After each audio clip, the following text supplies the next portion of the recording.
तो हेलो नमस्कार। आज हम बात करेंगे राहुल गांधी इंडिया गठबंधन की। इंडिया गठबंधन ने 2024 के लोकसभा चुनाव में वो कमाल कर दिखाया, जहां एक तरफ बीजेपी ने 400 पार के नारे लगाए। भाई 400 पार, अब की बार 400 पार, इसको एकदम तोड़ कर रख दिया।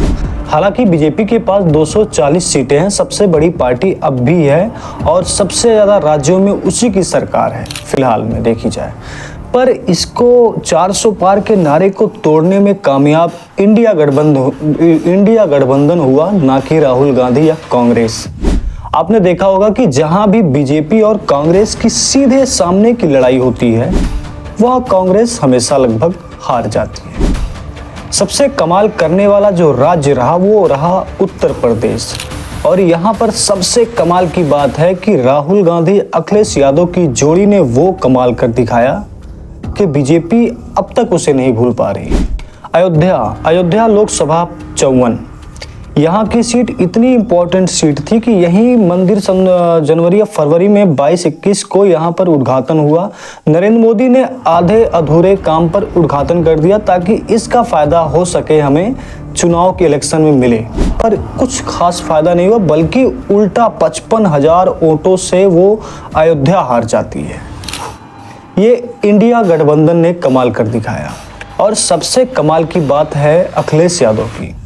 लेकिन अगर आप ये मान लेते हैं कि अखिलेश यादव ने बहुत कमाल किया, अखिलेश यादव ने सारे काम किए, उत्तर प्रदेश में सबसे बुरी तरीका से बीजेपी हारी, तो ये भी गलत है।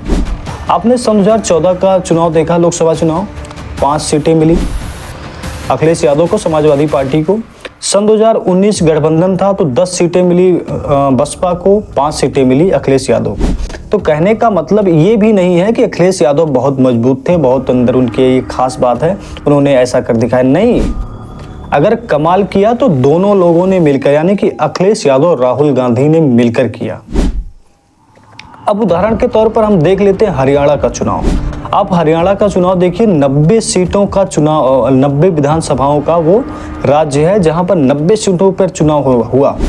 पर आपने देखा कि वहां पर किसी इंडिया गठबंधन के जो दल हैं, किसी एक को भी वहां पर सीट नहीं दिया गया।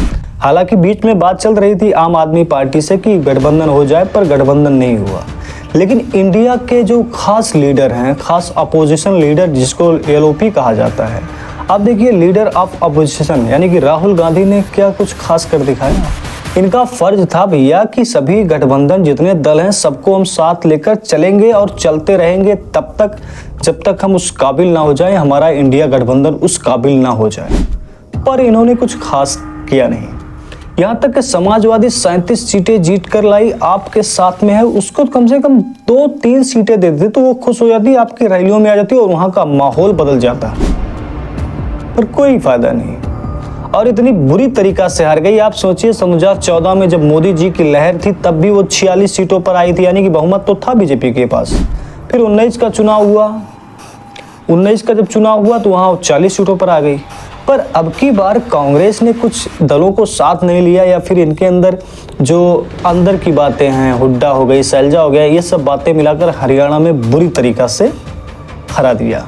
इन्होंने इतना काम नहीं कर पाएगा। अखिलेश यादव को 1-2 सीटें दे देते, आम आदमी को 1-2 सीटें दे देते, सभी को मिलाकर लेकर चलते तो उसका उदाहरण आज कुछ और होता और वहां के CM कुछ और होता, ना कि सैनी। पर कोई खास फायदा नहीं। चलिए बात करेंगे दूसरी हम। अब महाराष्ट्र में चुनाव होने वाले हैं। महाराष्ट्र में MVA यानी कि महा विकास आघाड़ी इंडिया गठबंधन लड़ रहा है वहाँ, लेकिन इंडिया गठबंधन नहीं कहेंगे हम उसे। वहाँ पर एक अलग गठबंधन है, महा विकास आघाड़ी, और दूसरा है महायुक्ति यानी कि BJP NDA वाली। लेकिन अब राहुल गांधी को हरियाणा से सीख मिल चुकी है, भैया इंडिया को हमें लेकर चलना पड़ेगा, ना कि महा विकास आघाड़ी। और यहाँ पर चर्चाएं ये चल रही कि यहाँ पे सभी दलों को अब सीटें दी जाएंगी, चाहे वो सपा हो गई, CPM हो गया, CPI हो गई, या फिर वो ममता बनर्जी वाली पार्टी हो गई। जितनी सारी पार्टियां, सबको लगभग साथ लेने चलने का विचार यहाँ पर बन रहा है।